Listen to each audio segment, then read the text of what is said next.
kali ini kita dapat kembali mengikuti kajian bersama dengan Ustadz Abdul Zain LCMA Hafidahullah yang insya Allah pada kesempatan ini akan mengangkat tema persiapan menjelang Ramadan.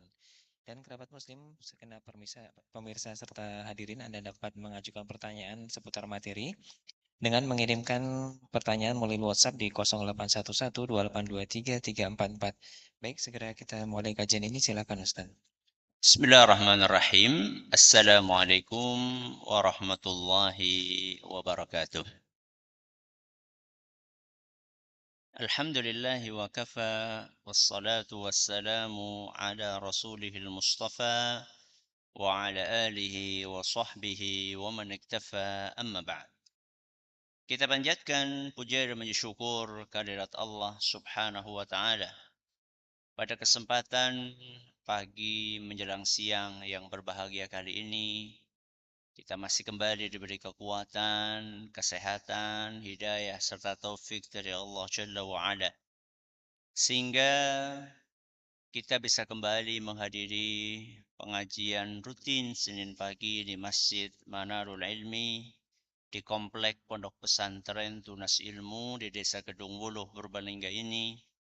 Kita berharap semoga Allah Azza wa Jalla berkenan untuk melimpahkan kepada kita semuanya ilmu yang bermanfaat sehingga bisa kita amalkan sebagai bekal untuk menghadap kepada Allah Jalla wa Ala. Allahumma amin. Salam dan salam semoga senantiasa tercurahkan kepada junjungan kita Nabi Agung Muhammad sallallahu alaihi wasallam, kepada keluarganya, sahabatnya, dan umatnya yang setia mengikuti tuntunannya hingga di akhir nanti. Para hadirin dan hadirat sekalian, juga segenap pendengar serta pemirsa rahimani wa rahimakumullah. Berapa hari lagi Ramadan? Berapa hari? Insya Allah 10 hari lagi.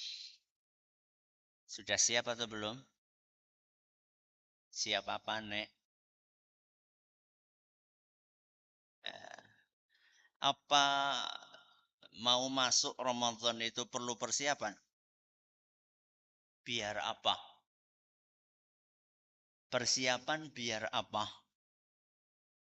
Biar kita bisa lebih maksimal.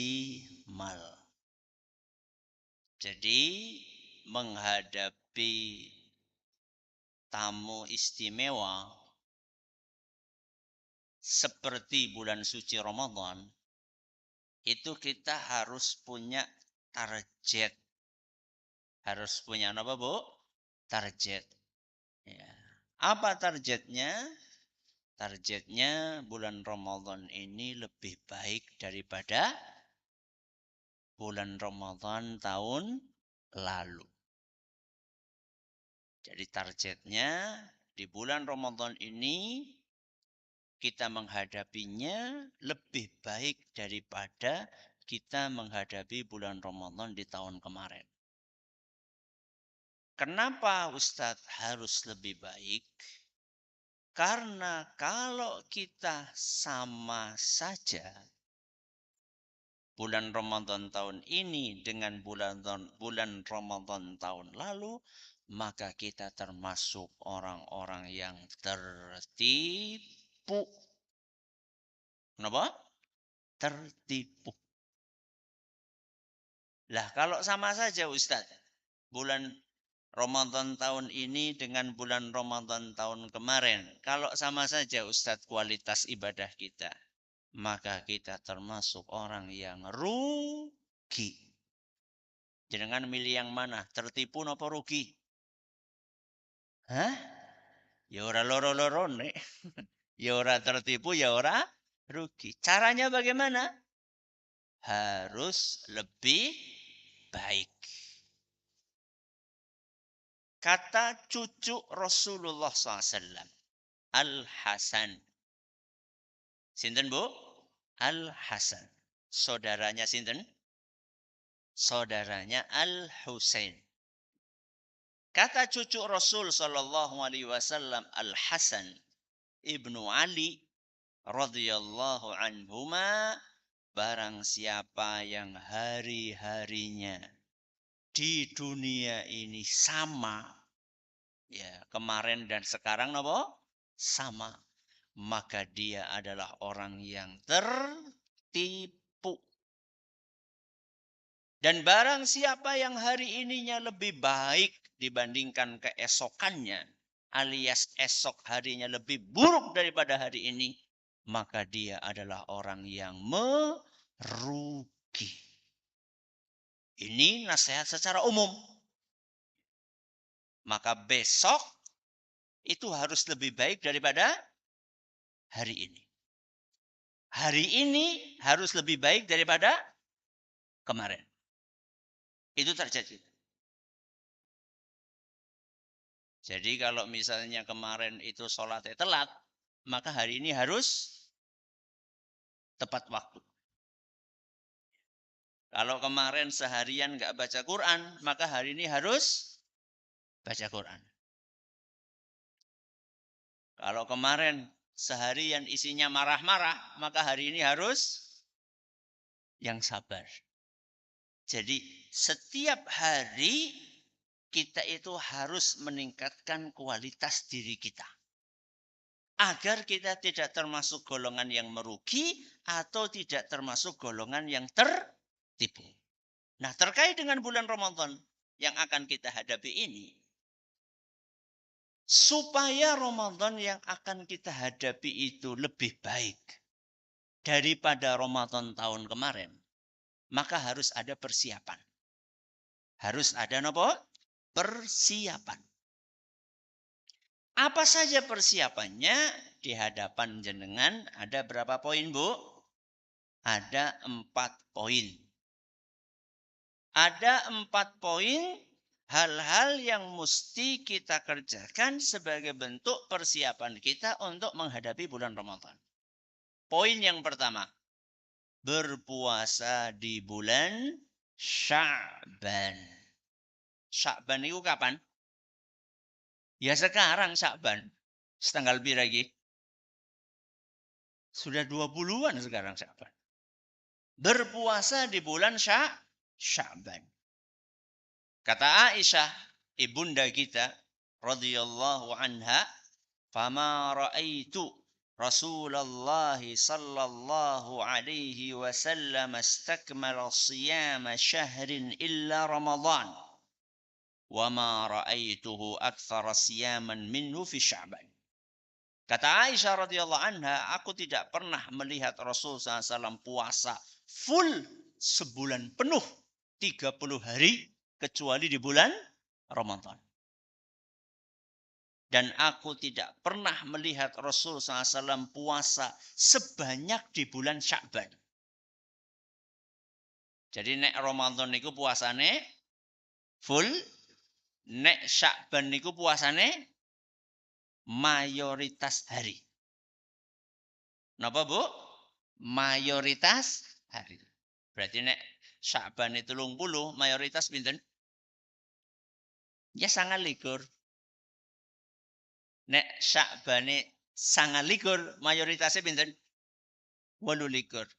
Wis pada puasa burung? Sampun apa dereng? Yang sudah ya sudah, yang belum ya belum. Minimal puasa napa? Senin, Kamis.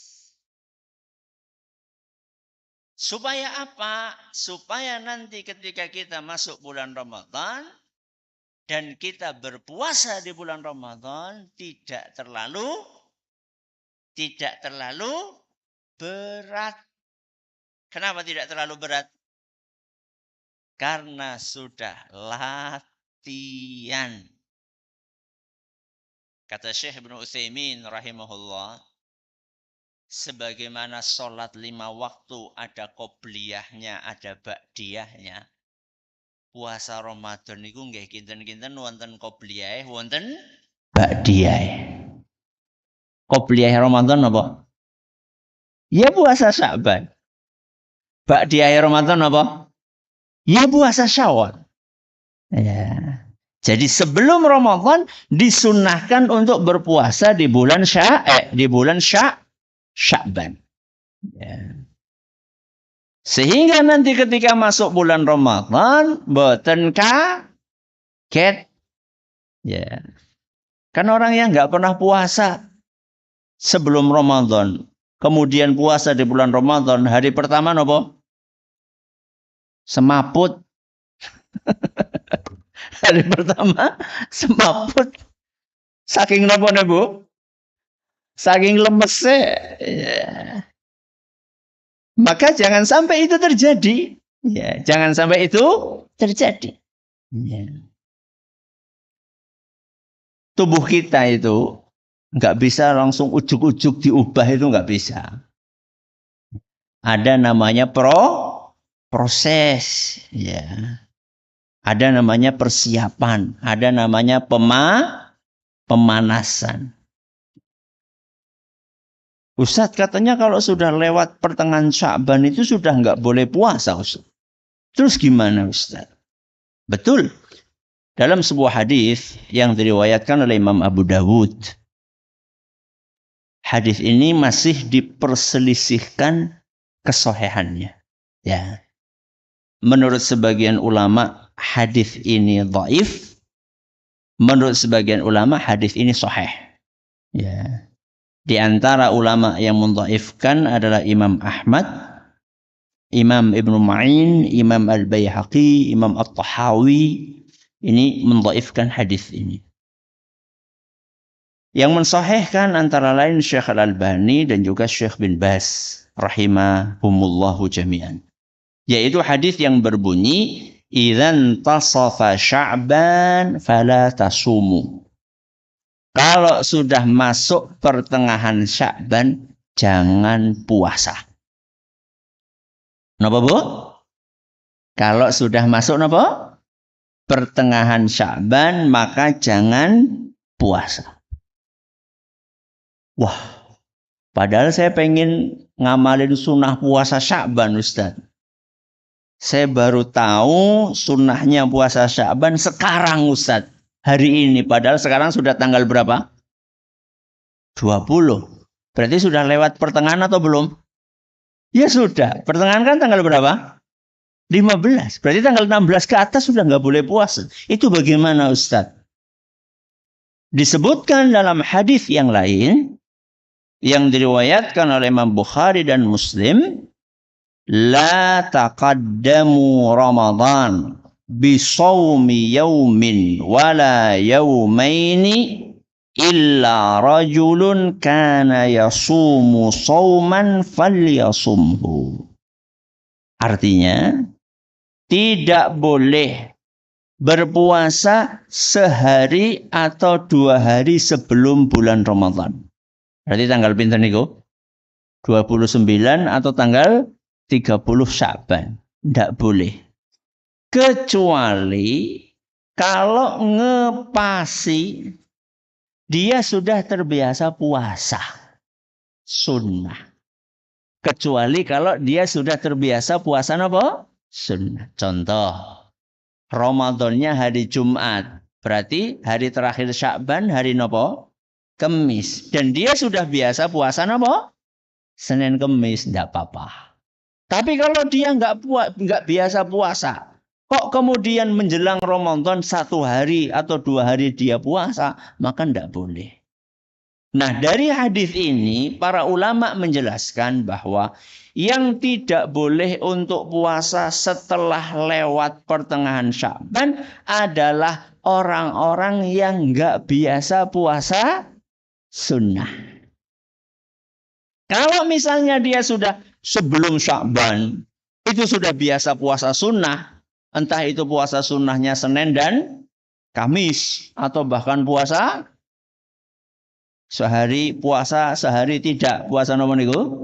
Puasa Daud. Maka tidak apa-apa. Ya, berdasarkan hadis yang terakhir yang kita bacakan. Ya. Kenapa Ustadz?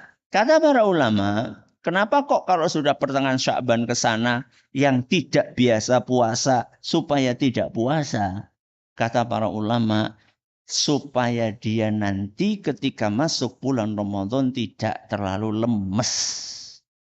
Karena energinya sudah habis untuk puasa, di pertengahan Sya'ban ke depan. Loh Ustaz, kalau dia puasa malah dari awal Sya'ban, malah itu kuat. Kenapa kuat? Karena sudah sangat terbiasa. Saya tanya sama jenengan, Bu. Jenengan itu lemesnya bulan Ramadan di awal apa di akhir? Awal. Kalau di akhir sudah apa? Sudah biasa. Nah bagi orang yang puasanya di Sya'ban itu dari awal sudah puasa Sya'ban, puasa sunnah Sya'ban. Maka ketika masuk bulan Ramadan dia sudah biasa banget. Gak ada bedanya. Tapi kalau dia baru mulai puasanya itu malah pertengahan apa? Sya'ban. Gue malah mlebu Ramadan lemes gue. Ya. Maka dari sinilah kemudian para ulama menyimpulkan dari hadis yang tadi kita bacakan, kalau sudah lewat pertengahan Sya'ban, maka jangan puasa kecuali bagi orang yang sudah terbiasa puasa sunnah. Ini persiapan yang pertama yaitu berpuasa di bulan apa? Sya'ban. Yang kedua, persiapan yang kedua adalah bahagia. Kenapa? Bahagia. Bahagia siapa? Seneng. Seneng siapa? Bungah. Bungah dengan datangnya bulan Ramadan. Saya tanya, jenengan seneng nggak mau Ramadan? Kenang apa? Kenapa seneng? Jadi bisa tutulan luwih akeh Ustaz. Jadi oleh gratisan buka puasa akeh Ustaz. Orang perlu? Kalau perlu apa Bu? Orang perlu masak. Senangnya karena apa? Senangnya karena Ramadan adalah bulan yang penuh berkah. Makanya Rasulullah Sallallahu Alaihi Wasallam begitu akan datang bulan Ramadan, beliau kasih kabar gembira. Artinya apa? Artinya beliau senang. Apa kata Rasulullah SAW dalam hadis yang diriwayatkan oleh Imam Nasai dan dinilai sahih oleh Syekh Al-Albani? Atakum Ramadan. Wahai para sahabatku, bulan Ramadan telah tiba. Jadi Nabi SAW itu kasih kabar gembira kepada para sahabatnya. Jadi kita ini harus menyambut bulan Ramadan dengan perasaan senang. Aja malah ngeresulak. Ya. Waduh, Ramadan maning ora bisa wujud awan-awan. Ada orang kayak gitu, Bu? Ada. Ya. Waduh, bulan Ramadan esuk-esuk ora bisa ngopi. Ya. Ya gede dipindah ngopinya kapan? Pas sahur. Beda Ustaz. Jadi jangan kita menghadapi bulan Ramadan dengan keluh kesah. Waduh Ramadan terawih dawa. Jangan. Jadi masuk bulan Ramadan itu dengan riang gembira. Dengan senang. Bukan dengan ngeresulah, bukan dengan mengeluh, bukan dengan kesedihan. Itulah persiapan yang kedua agar kita bisa sukses menghadapi bulan Ramadan. Atakum Ramadan. Telah datang kepada kalian bulan Ramadan. Syahrun mubarak. Ini sebabnya kenapa kita bahagia. Karena Ramadan dinamakan oleh beliau SAW sebagai bulan yang penuh berkah. Berkah. Itu berkat. Ya berkatnya ya mana. Jadi penuh berkah. Apa keberkahan bulan Ramadan? Faradallahu azza wa jalla alaikum siyamah. Keberkahan Ramadan di situ Allah wajibkan kita puasa. Itu keberkahannya. Kemudian apa lagi? Keberkahan Ramadan. Tuftahu fihi abwabus sama. Pintu-pintu langit dibuka. Wa tughlaqu fihi abwabul jahim. Pintu-pintu neraka ditutup.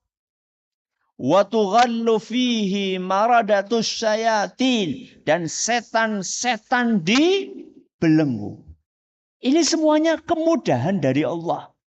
Makanya kalau kita masuk bulan Ramadan, Bu, ibadah itu tambah semangat. Ya. Buktinya terawih rame. Kapan? Ya mending daripada orang, Bu. Ya. Padahal banyak di antara mereka itu yang berangkat tarawih itu. Sebelum bulan Ramadan, boro-boro ke masjid, sholat aja enggak kok. Tapi begitu masuk bulan Ramadan, orang ketang, tarawih. Ya. Artinya apa? Artinya semangat untuk beribadah itu muncul. Taklim, majelis taklim, di mana-mana ramai. Ya. Instansi bikin apa? Pengajian. Perusahaan bikin pengajian. PT bikin pengajian. Di mana-mana banyak pengajian. Itulah semangat efek dari ditutupnya pintu-pintu neraka dan dibukanya pintu-pintu langit dan pintu surga serta dibelenggunya setan. Ya. Wa tuftahu fihi abwabus sama wa tughlaqu fihi abwabul jahim wa tughallu fihi maradatus syayatin. Apalagi keberkahannya, lillahi fihi lailatul khairun min alfi syahr. Di bulan Ramadan itu ada satu malam yang lebih istimewa daripada 1000 bulan. Yaitu malam apa, Bu? Lailatul Qadar. Man hurima khairuha faqad hurim. Barang siapa yang gagal untuk mendapatkan malam Lailatul Qadar, maka dia betul-betul orang yang terhalang dari kebaikan. Jadi kalau kita sudah dikasih kesempatan sama Allah, bisa menjumpai 10 hari terakhir di bulan Ramadan, masih hidup, karena belum tentu kita hidup. Kok kemudian kita gagal untuk mendapatkan Lailatul Qadar, maka kita termasuk orang-orang yang tidak mendapatkan kebaikan. Kenapa? Karena sudah dimudahkan sama Allah Subhanahu wa ta'ala. Nyari Lailatul Qadar itu bukan dari 360 hari. Nek ngolet 360 hari angel. Kita cuma dikasih batas sama Allah dari tanggal berapa? 20 sampai 30. Suruh nyari di 10 hari. Itu pun dipersempit lagi. Tanggal berapa? 21, malam 21, malam 23, malam 25, malam 27, malam 29. Kita cuma dikasih ancang-ancang 5 hari saja. Untuk nyari Lailatul Qadar. Padahal 1 tahun berapa hari? 360 hari. Kita disuruh nyari nih harta karun. Yang luar biasa. Dari 360 hari dikasih sama Allah petunjuk. Nih, milih antara 5 hari ini. Kok gagal? Ini orang yang tidak akan mendapatkan kebaikan. Ya. Ini adalah yang kedua. Merasa bahagia. Yang ketiga, persiapannya apa? Pelajari hukum terkait bulan Ramadan. Sinau. Emang kalau mau puasa itu butuh ilmu, Bu? Butuh nggak? Ilmu apa? Ilmu kapan mulai puasa, Nek? Ya. Ilmu kapan kita mulai berpuasa? Kapan mulainya, Bu? Ya iya, mestilah tanggal 1 Ramadan, masa tanggal loro? Ya. Ilmu menentukan kapan mulai Ramadan. Yaitu dengan cara melihat hilal. Hilal siapa? Hilal itu bulan ketika pertama kali terbit. Itu namanya hilal. Jadi bulan itu ketika terbit pertama kali bentuknya kayak sabit. Tapi sabit sing tipis banget. Ya. Jadi kayak sabit kayak gini tapi tipis banget. Hilal namanya. Nanti semakin tambah hari jadi sabit yang gede. Nanti lama-lama jadi separoh. Di tanggal 13, 14, 15 jadi nopo? Bulan purnama bunder. Nanti setelah itu kemudian berkurang lagi. Nah yang awal bulan itu namanya hilal. H-I-L-A-L. Hilal. Begitu hilal itu terlihat, maka sudah esok harinya mulai bulan Ramadan. Ini perlu dipelajari. Mulai puasa, itu mulai hari puasa. Mulai tidak boleh makan dan minum. Itu harus dipelajari mulai kapan. Mulai azan apa mulai imsak? Bu, puasa gue mulai adzan apa mulai imsak? Hah? Adzan. Adzan apa imsak? Apa mulai terbit fajar? Nah, adzannya telat kepriwe? Mulai terbit fajar atau mulai imsak? Terbit fajar. Berarti nek sampun imsak masih boleh sahur enggak? Temenan gue. Boleh. Karena imsak itu paling 10 menit atau seberapa jam sebelum apa? Terbit fajar. Sebelum masuk waktu subuh. Berarti masih boleh untuk sahur. Loh, terus kenapa sih digawe imsak? Ya ben siap-siap deh kan. Ya. Jadi kalau misalnya sudah imsak, itu masih boleh untuk sahur. Yang tidak boleh itu kalau sudah terbit fajar. Kalau sudah azan, terbit fajar, masuk subuh, itu sudah tidak boleh. Tapi 10 menit sebelumnya, 15 menit sebelumnya, itu masih boleh. Fakulu washrabu hatta yatabayyana lakumul khaytul abyadu minal khaytil aswadi minal fajri. Itu kata Allah Azza wa Jalla. Makan minumlah sampai terbit fajar. Sampai terbit fajar. Itu Allah yang menyampaikan dalam Al-Quran. Bahkan justru sahur itu baiknya diakhirkan. Sahur itu baiknya diakhirkan. Untuk pas qomat. Ya. Diakhirkan itu maksudnya menjelang apa? Menjelang azan.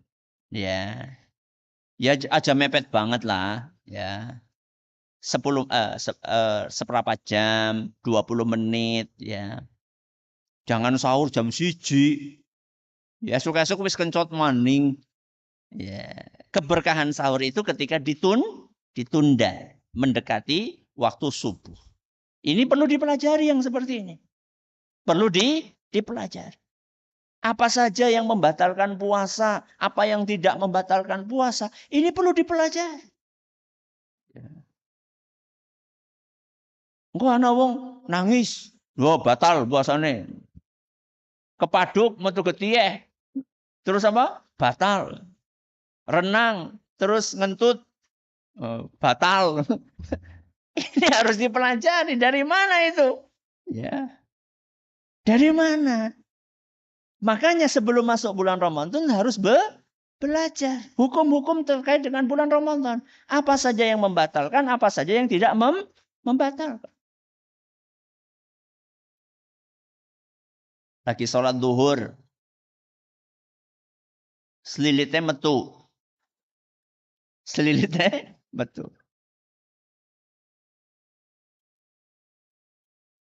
Ayam maning. Kiarap dilek apa ora ya. Nek dilek batal mboten? Batal apa nek?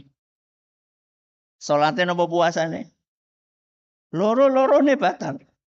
Salate batal, puasane batal. Kan cilik Ustaz. Orang deleng cilik gede nih.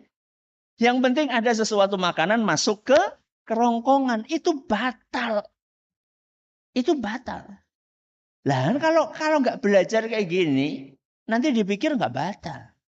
Makanya kita itu harus belajar. Harus mempelajari hukum-hukum menjelang bulan Ramadan. Ya. Kayaknya di Radio Insani ada kalau nggak salah ya. Kajian-kajian di radio kita, di Radio Insani Bu. Kalau nggak salah itu ada kajian berseri. Ya. Saya lupa waktunya tentang hukum-hukum di bulan Ramadan. Ya, maka nanti terus itu diputar terus. Ya. Atau kalau sudah terlewat ibu-ibu bisa nyari. Sekarang banyak pengajian-pengajian yang hukum-hukum tentang bulan Ramadan itu ada. Jadi jangan sampai kita masuk bulan Ramadan dalam keadaan tangan kosong, modal dengkul. Ya, jadi hukum itu bukan katanya, bukan jerene. Ya, hukum itu harus dilandaskan dalil dari Al-Quran atau hadis Nabi SAW atau ijma'. Taib. Yang terakhir Bu, persiapan yang keempat, bertaubat. Kenapa Bu? Bertaubat. Kenapa Ustadz kok taubat? Karena bulan Ramadan itu bulan yang full. Full apa? Full ibadah. Full ibadah. Siangnya puasa, malamnya sholat. Nah, yang namanya full ibadah ini, kalau kondisi rohani kita ini lagi nggak baik, maka itu akan terasa super berat. Jangankan yang full ibadah, ibadah yang biasa-biasa saja, yang tidak full, itu kalau kondisi rohani kita, kondisi keimanan kita lagi ngedrop, itu berat banget menjalankan ibadah. Bagaimana supaya kita masuk bulan Ramadan dalam kondisi ideal, keimanannya keimanan yang mapan, tobat. Itu caranya. Cara pintas untuk memperbaiki keimanan adalah tobat. Kenapa? Karena kalau kita tobat, dosa-dosa yang sebelumnya itu akan dihapus. Ya. At-taibu minadz-dzambi kaman la dzamba lahu. Kata Rasul sallallahu alaihi wasallam, orang yang bertobat dari dosa seakan-akan dia kayak nggak punya dosa. Jadi kalau tobatnya seseorang itu nasuha, maka dia akan bersih. Bersih siapa? Ya bersih banget. Dosa-dosanya itu rontok semuanya. Berarti kita dalam suasana hati yang celing, bersih. Sehingga kalau suasana hati kita itu bersih, kita akan ringan menjalankan ibadah. Itu rahasianya kenapa kita memperbanyak taubat. Jadi males ibadah, males baca Quran, males ngaji, males sholat. Ya, itu sumbernya adalah karena tumpukan dosa. Karena dosa-dosa yang ada di dalam tubuh kita, yang ada di dalam hati kita itu sudah numpuk. Akhirnya itu membuat kita jadi berat melakukan ibadah. Bagaimana supaya kita semangat lagi? Caranya tobat. Caranya tobat. Tobat betul-betul memohon kepada Allah Azza wa Jalla. Ya Allah, aku bertobat kepadamu dari seluruh dosa yang pernah aku kerjakan. Dan aku bertekad untuk tidak mengulangi dosa-dosa tersebut. Ketika kita bertobat dengan tobatan nasuha yang serius tadi, maka insya Allah saat itu kondisi kita akan menjadi kondisi yang ideal untuk menjalankan ibadah. Sehingga ketika bulan Ramadan datang, kita datang atau kita menghadapi dan masuk ke dalam bulan Ramadan itu dalam keadaan hati yang bersih dari dosa-dosa, sehingga ibadah-ibadah yang tersedia di bulan Ramadan bisa kita kerjakan dengan ringan, dengan bahagia, dengan senang. Ini beberapa hal persiapan menjelang bulan Ramadan. Sebelum kita buka pertanyaan, ada pengumuman untuk kita semuanya. Setelah sekian tahun kita tidak melakukan kerja bakti, ya, alhamdulillah. Ada kabar gembira nanti tanggal 19 Maret. Hari apa, Bu? Hari Ahad. Kita akan punya gawe. Apa gawene, Bu? Gawene kerja bakti. Kerja bakti apa? Kerja bakti ngecor.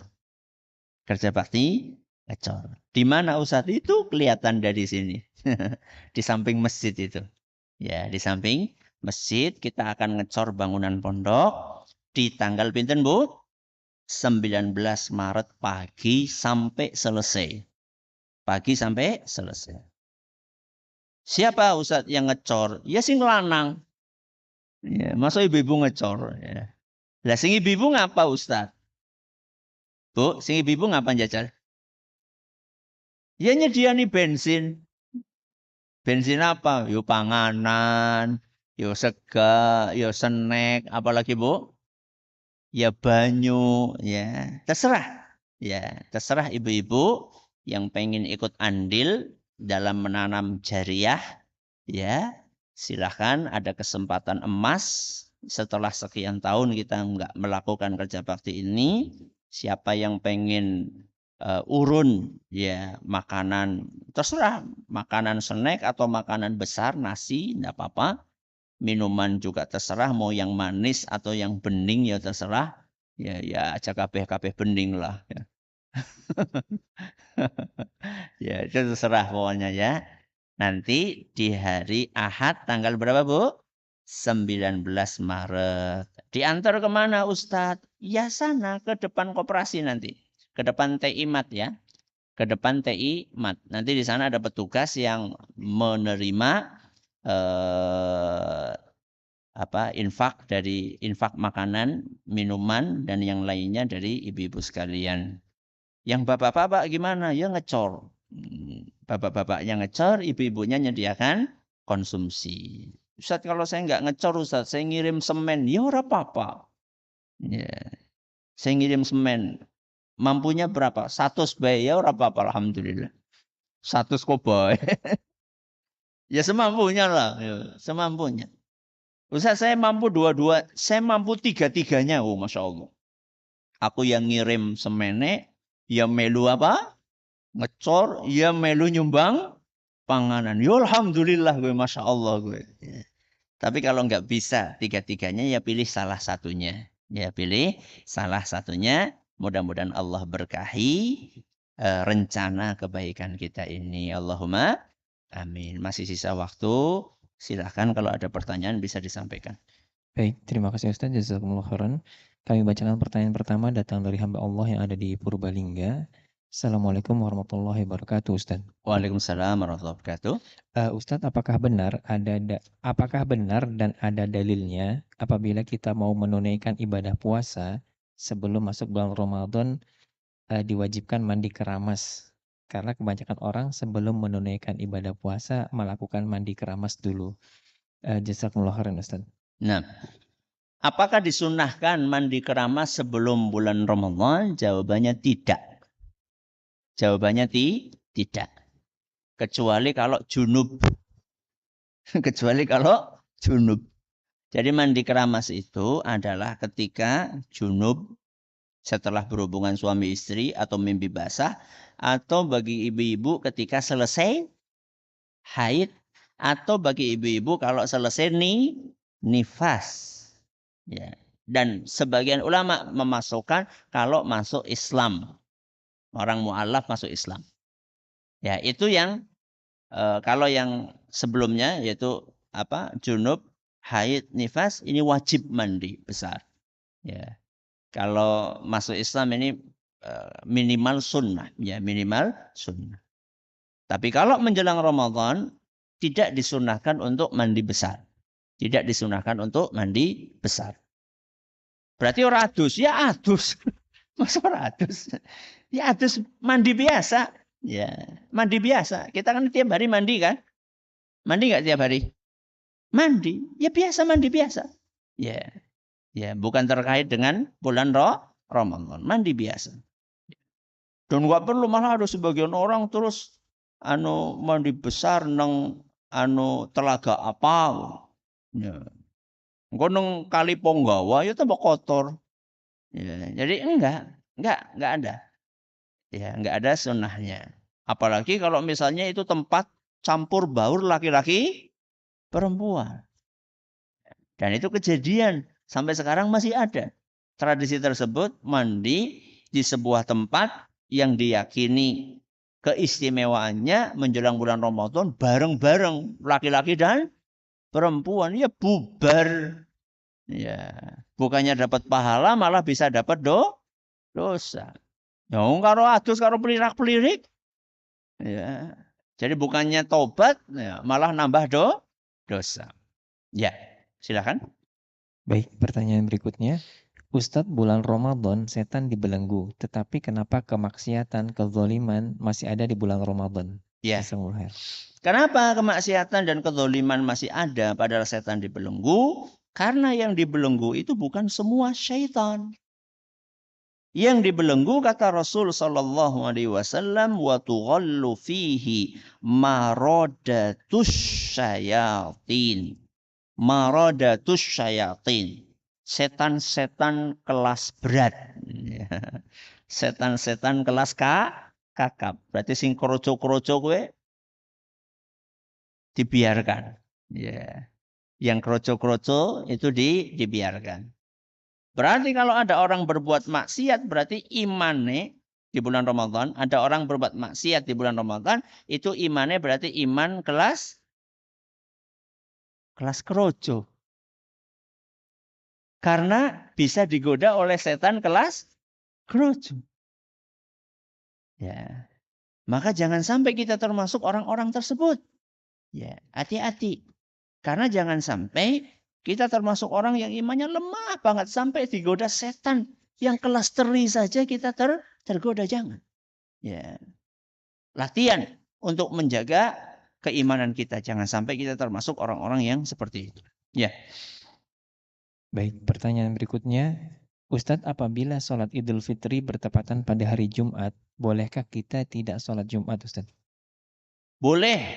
Ya, jawabannya boleh. Karena sudah berkumpul 2 id di dalam satu hari. Tapi bukan berarti tidak sholat duhur. Ya, bukan berarti tidak sholat duhur. Sholat duhurnya tetap wajib. Yang tidak wajib adalah sholat Jumat. Boleh. Tapi nggih, bagi takmir masjid, hendaklah dia tetap mengadakan Jumatan. Kenapa? Karena bisa jadi ada orang yang butuh untuk Jumatan. Ya, bagi takmir masjid hendaklah dia tetap mengadakan apa? Jumatan, karena siapa tahu ada orang yang butuh untuk Jumatan. Karena apa? Karena paginya dia tidak ikut Idul Fitri. Kan mungkin saja ada orang tidak ikut sholat Idul Fitri. Jadi bagi yang tidak wajib untuk sholat Jumat adalah yang pagi harinya dia sudah sholat apa? Idul Fitri. Tapi kalau pagi harinya dia tidak sholat Idul Fitri, ya tetap dia wajib untuk sholat Jumat. Ya, itu seperti itu. Jadi boleh, ya bukan harus. Ya, boleh tidak sholat Jumat. Tapi bukan berarti tidak boleh sholat Jumat. Boleh, tidak apa-apa. Ya, kalaupun dia meninggalkan sholat Jumat, maka tetap wajib untuk menunaikan sholat apa, Bu? Sholat duhur. Ya, silakan. Baik, pertanyaan berikutnya. Ustadz izin bertanya, jika dulu kita punya hutang puasa tahun lalu, apakah boleh mengqadha pada bulan ini bersamaan dengan puasa Sya'ban? Boleh, tidak apa-apa. Ya, kalau qadha ada hutang puasa di bulan Ramadan tahun kemarin, kemudian diqadha bersamaan dengan puasa sunnah, boleh. Tidak apa-apa insya Allah. Tapi niat utamanya bukan puasa sunnah. Niat utamanya apa, Bu? Nyaur hutang, bayar hutang dari puasa wajib yang dia tidak kerjakan di tahun kemarin. Ya. Baik. Pertanyaan berikutnya, Ustadz, apakah tanggal 28 Sya'ban kita tidak boleh berpuasa? Tadi sudah dijawab. Ya, kalau orang itu sudah terbiasa untuk puasa sunnah, maka tidak masalah. Maka tidak masalah. Tapi kalau misalnya dia tidak terbiasa puasa sunnah, terus menyengaja di tanggal 28 Sya'ban atau 29 Sya'ban dia puasa, kemudian besoknya Ramadan, 1 Ramadan dia puasa lagi, maka tidak boleh. Ya, maka tidak boleh. Berdasarkan hadis yang tadi kita bacakan, hadis riwayat Bukhari dan Muslim. Ya. Kecuali kalau dia sudah terbiasa untuk puasa sunnah, ngepasi di hari itu adalah hari dia biasa puasa sunnah, entah itu puasa Daud atau puasa Senin Kemis, maka tidak masalah. Ya. Baik, pertanyaan keluar dari materi, Ustadz. Ustadz, benarkah rezeki kita sebagai manusia hanya selama hidup saja?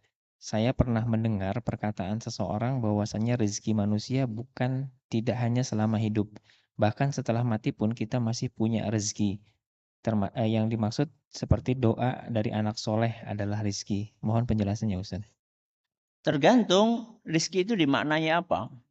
Kalau rezeki itu dimaknai sesuatu yang sifatnya materi, Ya, makanan, minuman, tempat tinggal, kendaraan, pakaian. Ya, begitu kita mati ya selesai. Tapi kalau yang dimaksud rizki itu adalah karunia Allah secara umum terkait dengan materi dan non materi. Materi ya tadi itu makanan, minuman, non materi ya doa dan seterusnya. Maka ya iya, setelah mati pun akan tetap mengalir. Tiga hal yang disampaikan oleh Rasul sallallahu alaihi wasallam, "Idza mata ibnu Adam anqata'a 'amaluhu illa min salasin shadaqatin jariyatin aw ilmin yuntafa'u bihi aw waladin shalihin yad'u lahu." Ya, tiga hal yang terputus kalau seorang manusia mati, kecuali akan terputus seluruh amalan seseorang kalau dia sudah mati kecuali tiga hal. Yang pertama adalah sodakoh jariyah. Ya, ngecor ini termasuk sodakoh jariyah insya Allah. Ya, sodakoh jariyah. Terus apa yang kedua?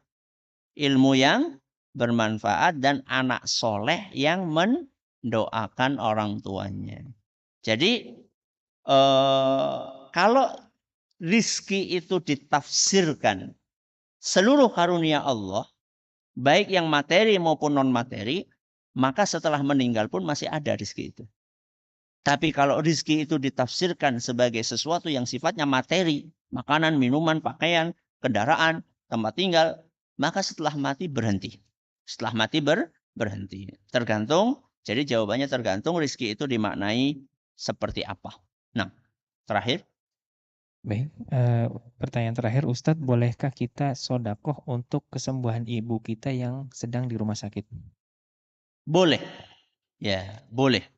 Disebutkan dalam sebuah hadis, dawu mardakum bis sadaqah. Berikhtiarlah untuk pengobatan orang yang sakit dengan sedekah. Kenapa? Berikhtiarlah untuk pengobatan orang yang sakit dengan sedekah. Hadis ini masih dipersisihkan oleh para ulama kesahihannya. Tapi amal soleh itu bisa dijadikan sebagai tawassul kita untuk berdoa kepada Allah. Gini contohnya. Sedekah itu amal soleh bukan? Sedekah amal soleh bukan? Amal soleh. Sedekah. Setelah itu kita doa kepada Allah. Ya Allah,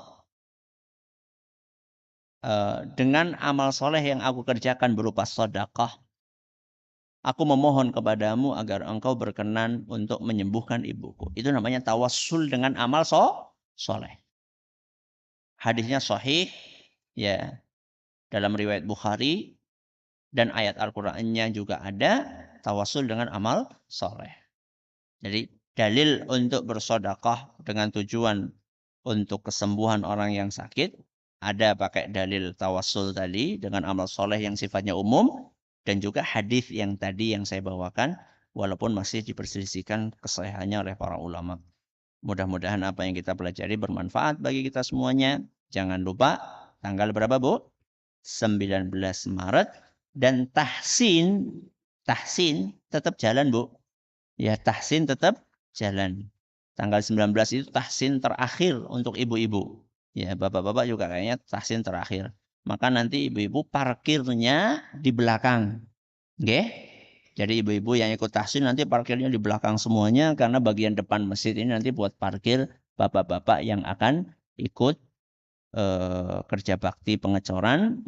Sekali lagi, makanan atau minuman yang jenengan ingin sumbangkan, jenengan antarkan di depan tunas ilmu mat, ya, di depan tunas ilmu mat, di depan koperasi. Insya Allah, mudah-mudahan Allah mudahkan, Allah berkahi setiap amal kebajikan kita. Terima kasih atas perhatiannya, menurut segala kurangnya kita akhiri dengan doa kafaratul majlis. Subhanakallahumma wa bihamdika asyhadu an la ilaha illa anta astaghfiruka wa atubu ilaik. Assalamualaikum warahmatullahi wabarakatuh.